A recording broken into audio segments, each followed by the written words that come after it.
Hello everyone, welcome to my channel. मेरे channel में आप सबका बहुत बहुत स्वागत है। तो आज मैं फिर से लेके आ गई हूँ किचन के घर के बहुत ही कमाल के ट्रिक्स एंड हैक। जो किचन के काम है, घर के काम हो जाएंगी आसान और आपकी समय और पैसे की दोनों होगी ढेर सारी बचत। तो सबसे पहले जैसे फ्रेंड्स हम यहाँ पर आलू बॉईल करते हैं तो अक्सर ऐसा होता है आलू जो है फट जाता है। तो आपको क्या करना है, जब आप आलू बॉईल करिए थोड़ा सा नमक डाल करके और ढक्कन लगा कर 1-2 सीटी आप आलू बॉईल कर सकते हैं। इससे आपके आलू बिल्कुल भी फटेंगे नहीं और आलू का जो छींटा है पूरी जगह फैलेगा नहीं।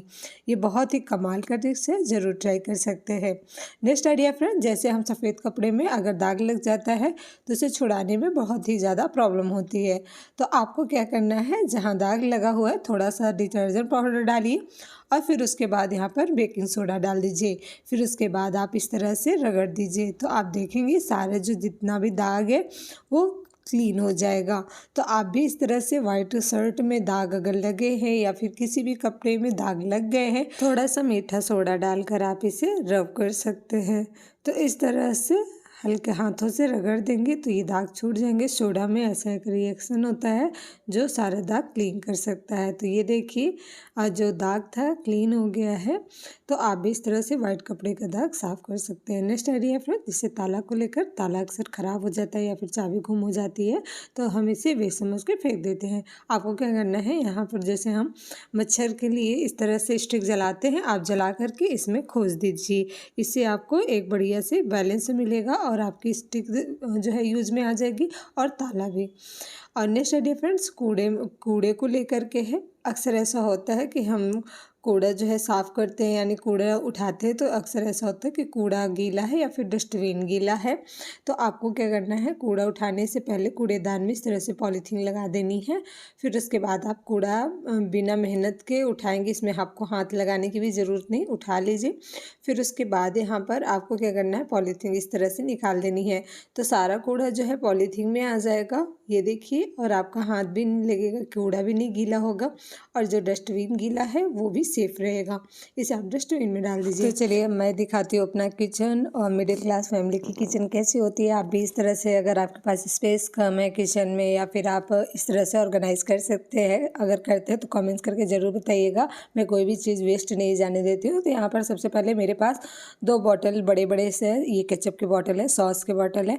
तो उसमें हमने सरसों का तेल और रिफाइंड ऑयल रखा हुआ है। नीचे मैंने लकड़ी का एक स्लैब आता है वो रखा हुआ है, नॉर्मल जो पड़े होते हैं लकड़ी, और उसी के ऊपर मैंने पेपर रैप कर दिया है ताकि जो ऑयल है हमारे किचन प्लेटफॉर्म में ना लगे।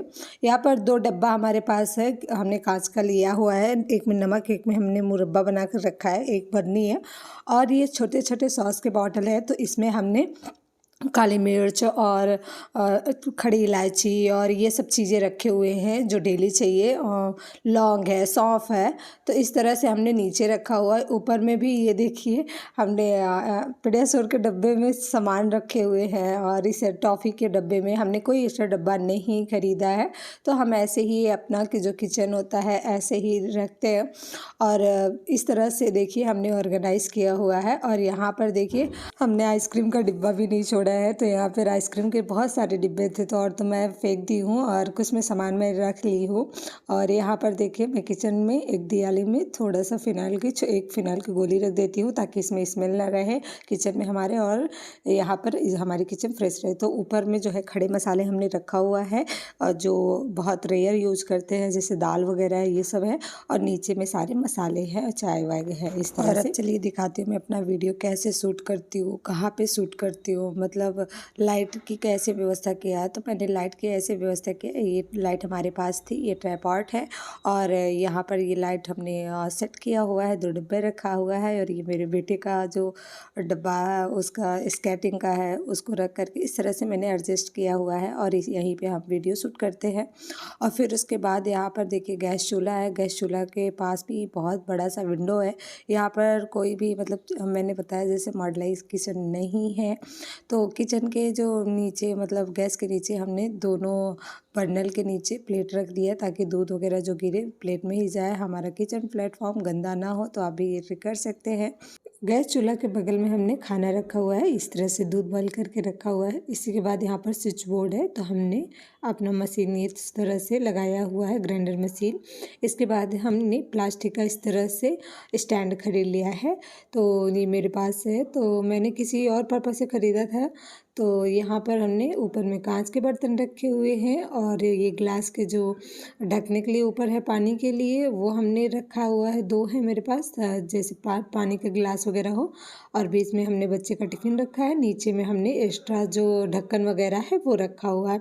फिर उसके बाद एक और विंडो बड़ी सी आती है, वो सिंक के बगल में है, तो ऊपर में हमने इस तरह से ग्रेटर वगैरह स्टैंड किया हुआ है। साथ में यहाँ पर हमारे कॉपर का बर्तन है। इसके बाद हमने यहाँ पर चम्मच स्टैंड हमने रखा हुआ है, ये टिफ़िन के लिए है। टिफ़िन अभी 2 गई हुई हैं ऑफिस। और यहाँ पर जो है कॉपर के बर्तन हमारे हैं, बॉटल और इस तरह से हमने लिया है। और कॉपर के बर्तन में पानी पीना चाहिए। और यहाँ पर हमने एक इस तरह से रखा हुआ है पानी के लिए, तो पॉट रखा हुआ है। ये जो है पानी साफ़ आता है तो मैं इसमें भर लेती हूँ। और यहाँ पर हमने डस्टबिन के लिए छोटा सा इस तरह से प्लास्टिक का बाउल रखा हुआ है, जो गीला कचरा होता है मैं इसमें डाल देती हूँ और फिर मैं गाय को दे देती हूँ। फिर उसके बाद सिंक के ऊपर हमने स्टैंड लगवा दिया है बर्तन के लिए, उसके बगल में आरओ लगा हुआ है पानी के लिए। फिर उसके बाद यहाँ पर हम ऐसे ही अपना बर्तन सेट करके रखे हुए हैं। तो जो भी मेरे पास बर्तन है मैं ऐसे ही सेट करके रख देती हूँ, ग्लास वगैरह जो भी हैं। और फिर उसी के नीचे हमने यहाँ पर डस्टबिन रखा हुआ है, यहाँ पर बड़े कचड़े डालते हैं हम, तो ऐसे हमने सेट किया हुआ है। फिर उसके बाद किचन के नीचे आता है 2 हमने टंकी रखी हुई है, इसमें आटा चावल और कुछ इस तरह से डिब्बे हैं। और मैं बहुत अच्छे से नहीं सेट की हूँ, तो इस तरह से यहाँ पर हमने रखा हुआ है। तो कुछ सामान जो है खुले हुए होते हैं, तो इस तरह से मैं डिब्बे में रख देती हूँ। जो पैक है तो इसमें हमने एक कार्टून में डाल रखा है। यहाँ पर जो है तेल का कंटेनर है और अचार का है, तो अचार में हमने इस तरह से लगा दिया है प्लेट, आप देख सकते हैं, या फिर कटोरी आप प्लास्टिक का ले लीजिए। इस तरह से अचार जो है रख दीजिए, इससे क्या होगा आपका प्लेटफॉर्म नहीं गंदा होगा।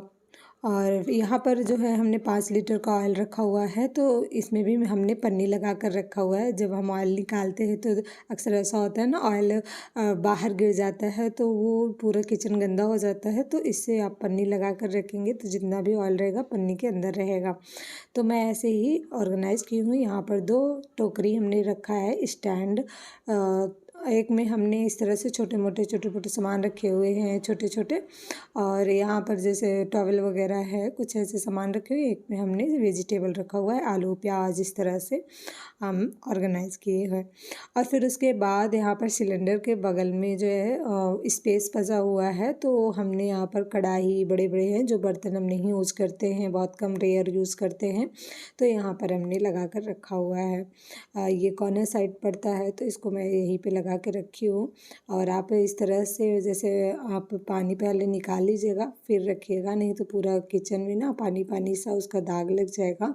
तो आप भी इस तरह से अपना किचन जो है, अगर है कि मॉडलाइज नहीं है तो आप इस तरह से ऑर्गेनाइज़ कर सकते हैं। तो मैं ऐसे ही ऑर्गेनाइज़ की हूँ। 2 डब्बे हुए यहाँ पर, कुछ जो है मिट्टी के बर्तन है। बर्तन क्या है ऐसे जो है हमारे पास एक ही इस तरह से चुकिया है बोल सकते हैं, हमारे यहाँ तो इसको चुकिया बोलते हैं, तो वही है। और इस तरह से कुछ हमारा किचन है, आप देख सकते हैं। यहाँ मैं वीडियो शूट करती हूँ और यही एक मेरा छोटा सा किचन है, आप देख सकते हैं। आपको मेरा किचन कैसा लगा, मेरा ऑर्गेनाइज़र कैसा लगा, कमेंट करके ज़रूर बताइएगा। बहुत अच्छा तो नहीं है बट जो है ठीक है। और आपको मेरी वीडियो अच्छी लगे तो प्लीज़ फ्रेंड ज़्यादा से ज़्यादा लाइक शेयर सब्सक्राइब करें। और मेरे किचन में आपको क्या अच्छा लगा कमेंट्स करके ज़रूर बताइएगा। नेक्स्ट आइडिया फ्रेंड, चलिए मलाई से मक्खन निकालते हैं। तो यहाँ पर 8 से 10 दिन की मलाई हो गई है। अब हमें क्या करना है, ठंडी में मलाई बहुत ज़्यादा मतलब ठंडी रहती है, तो इसमें जल्दी मलाई नहीं निकलती है, तो आप मक्खन नहीं बनता है। तो आपको क्या करना है, इसको थोड़ा सा गर्म कर लेना है गैस पे, बहुत ही थोड़ा हल्का सा मतलब गर्म कर लेना है। तो फ्लेम को ऑन कर देंगे, गैस पे से चढ़ा देंगे और इस तरह से चलाते हुए हम इसे गर्म कर लेंगे। बहुत ज़्यादा गर्म नहीं करेंगे, नहीं तो फिर घी निकलने लगेगा। तो हल्का सा इसको गरम करना है। जब गरम कर लेंगे ना तो हल्का से ये ढीला हो जाएगा, ये देखिए कुछ इस तरह से। तो अब हम क्या करेंगे, गैस का फ्लेम बंद कर देते हैं और ये हल्का सा कुनकुन हो गया है, आप इस तरह से चेक कर सकते हैं। और फिर उसके बाद अच्छे से इसे मिक्स कर लेंगे। अब यहाँ पर लेना है बेलन। अगर आपके पास जो है मशीन नहीं है या फिर आपके पास कोई साधन अवेलेबल नहीं है तो बेलन तो होता ही है किचन में, तो बेलन से मथ करके आप इस तरह से मलाई से मक्खन निकाल सकते हैं। तो इस तरह से कंटिन्यू चलाते रहिए 5 मिनट तक और गर्म पानी का छींटा मारते रहिए। तो इस तरह से कुछ हो जाएगा। अब गर्म पानी का ही छींटा मार मार के अच्छे से इसे मथ लीजिए। तो ये बहुत ही कमाल का ट्रिक्स है, तो आप ट्राई कर सकते हैं। यहाँ पर देखिए मक्खन जो है निकल गया है। अब यहाँ पर हम क्या करेंगे, थोड़ा सा पानी का छींटा मारेंगे और इसे फिर से हम एकत्र कर लेंगे। फिर उसके बाद यहाँ पर हम इकट्ठा कर लेंगे। तो यहाँ पर छोटे छोटे हम इसकी लोइयाँ बना लेंगे। और ये देखिए कितना बढ़िया निकल गया है। तो आप भी इजीली इस तरह से मलाई से मक्खन निकाल सकते हैं विंटर के सीज़न में। तो एक मैं और ट्रिक्स बताऊंगी बाद में कि आप इसमें थोड़ा सा जो है अदरक डाल देंगे तो आपका मलाई जो है और बढ़िया बनेगा। तो यहाँ पर इसका मट्ठा अगर ज़्यादा दिन का नहीं है तो ढोकला या फिर कढ़ी वगैरह बना सकते हैं। ज़्यादा दिन का है तो आप गाय और डॉग को दे सकते हैं। फिर उसके बाद यहाँ पर जो है हमने मलाई निकाल ली है। अब आती है इसकी धोने की बारी। तो इसे जितना अच्छा आप धुले रहेंगे, साफ़ किए रहेंगे ना मक्खन, उतना ही बढ़िया आपके जो घी है क्लीन बन के तैयार होगा और आपके जो घी में खुरचन है बहुत कम निकलेगा। तो आप इसे बहुत अच्छे से धो लीजिए। यहाँ पर हमने 2 पानी में इसे धो लिया है और गैस पे हम चढ़ा देंगे। फ्लेम को हाई रखा है और हाई फ्लेम में इसे हमें मेल्ट कर लेना है। फिर उसके बाद जब ये मेल्ट हो जाएगा ना तो हमें फ्लेम को एकदम लो रख देना है। लो फ्लेम में कम से कम 15 मिनट तक पकाना है। घी पकने में थोड़ा सा टाइम लगता है और इस मेथड से पकाएंगे तो आपके जो घी में है महर कम निकलेगा और आपका घी जो है बहुत ही बढ़िया दानेदार बन के तैयार होगा। तो आप इस तरह से ट्राई कर सकते हैं। तो यहाँ पर देखिए मेल्ट होने लगा है। इस तरह से चलाते रहेंगे, बीच बीच में चेक करते रहेंगे, नहीं तो ये जल सकता है। तो जब इसमें अच्छे से बॉईल आने स्टार्ट हो जाएगा ना, जब ये पूरा मक्खन मेल्ट हो जाएगा तो इसका फ्लेम हम एकदम लो रख देंगे। ये इस बात का ध्यान रखना है। और कोई बड़ी कढ़ाई का यूज़ करें। जब भी आप जो है घी बॉईल करें तो किसी बड़ी कढ़ाई का यूज़ करें। यहाँ पर जब इसमें बॉईल आने स्टार्ट हो गया, हम पे अदरक का टुकड़ा डाल दिए हैं। इससे आपका जो घी है बहुत ही बढ़िया दानेदार बन के तैयार होगा। अगर आप घी खाते हैं तो आपको खांसी जुकाम या फिर हड्डियों में दर्द होता है तो इसके लिए भी बहुत फ़ायदा करता है। आप इसमें 4-5 तुलसी के पत्ते भी डाल सकते हैं। मैं नहीं डाल रही हूँ क्योंकि मैं पूजा में यूज़ करती हूँ, भोलेनाथ को दीपक जलाती हूँ, तो उन्हें पे तुलसी पसंद नहीं है, मतलब उन्हें नहीं चढ़ते हैं, पसंद नहीं है, नहीं कह सकते। तो इसलिए आप तुलसी भी डाल सकते हैं। इससे आपके घी में जो स्मेल हो जाती है ना कुछ दिनों के बाद, वो नहीं होगा। तो आप ट्राई कर सकते हैं। यहाँ पर एकदम मीडियम फ्लेम में इस तरह से कंटिन्यू चलाते हुए हमें घी को पका लेना है। तो ये देखिए कुछ इस तरह से हो गए। जब कुक होने लगते हैं थोड़ी देर इन्हें हम और पका लेंगे। आप अगर इसको अच्छा डार्क जो है घी खाना पसंद करते हैं तो थोड़ी देर और पकाएं, नहीं तो इस स्टेज पे फ्लेम को बंद कर दे। तो हम इसको 5 मिनट के लिए और एकदम लो फ्लेम में पकाना है। फिर उसके बाद हम फ्लेम को बंद कर देंगे। ये देखिए अब हमारा घी जो है कुक हो गया है, कढ़ाई गर्म है और घी ऑटोमेटिक और डार्क हो जाएगा। अब इसी स्टेज पे हमें फ्लेम को बंद कर देना है और ज़्यादा इसे नहीं पकाएंगे। और आप घी पकाते समय जब इसमें बबल्स आने लगे तो आप पानी का छींटा भी थोड़ा थोड़ा मार सकते हैं। इससे आपके जो इतने सारे घी में बबल्स हैं नहीं होंगे। अब हम फ्लेम को बंद कर देते हैं और यहाँ पर हम क्या करेंगे, इसको ठंडा होने देंगे। ठंडा होने के बाद इसे देखिए हम छान लेते हैं। तो इस तरह से आप भी मलाई से जो है घी निकाल सकते हैं और बहुत ही ईज़िली तरीके से, और बहुत ही बढ़िया आपका घी रहेगा और खुरचन कम निकलेगा, आपके घी दानेदार रहेगा, स्मेल नहीं रहेगा।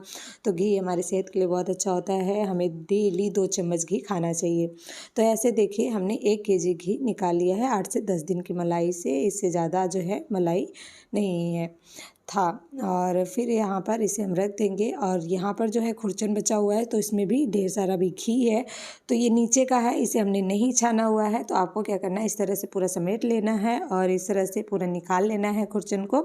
फिर उसके बाद यहाँ पर लेनी है कोई छोटी सी कटोरी में ही हमको इसको पूरा छान लेना है, दबाते हुए जितना भी ऑयल मतलब इसमें घी है पूरा निकल जाएगा। ये देखिए कुछ इस तरह से।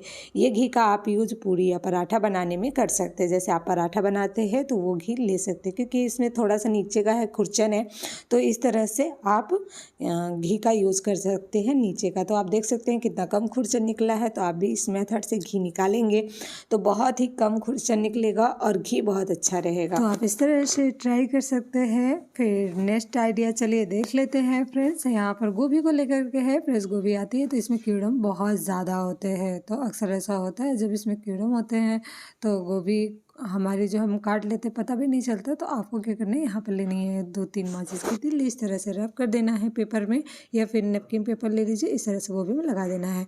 इसके स्मेल से जो है हार्ड इसका स्मेल होता है, तो इससे जितने भी कीड़म हैं मर जाएंगे या फिर बाहर निकल जाएंगे। फिर इसे आप थोड़ा सा बॉईल कर लीजिए, तो जितने भी कीड़म हैं आसानी से जो है गोभी के निकल जाएंगे।